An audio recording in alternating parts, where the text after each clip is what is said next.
Welcome to coffee with JK.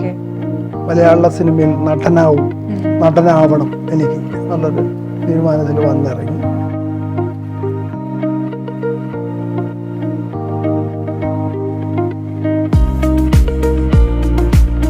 നിന്നെ അത്യാവശ്യം ആൾക്കാർ തിരിച്ചറിഞ്ഞു തുടങ്ങിയിട്ടുണ്ട്. അപ്പോൾ നീ ആ വേഷം കെട്ടി അതൊരു വേഷം കെട്ടാവും. അപ്പം അതുകൊണ്ട് നമുക്കത് ചെയ്യണ്ട.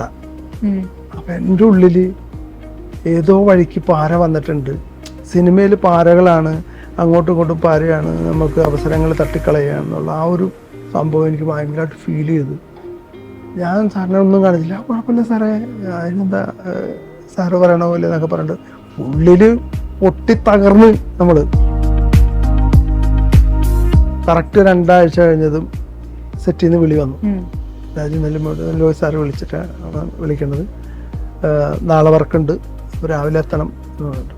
ലോയ് സാർ എന്നെ പഴയതുപോലെ തന്നെ ചേർത്ത് പിടിച്ച് കുറേ നേരങ്ങൾ നടന്നിട്ട് പറഞ്ഞു, ഈ സൂത്രധാരൻ സിനിമയിലെ സൂത്രക്കാരനായിട്ടുള്ള ഒരു കുതിരവണ്ടിക്കാരനാണ് നീ ചെയ്യണ വേഷം.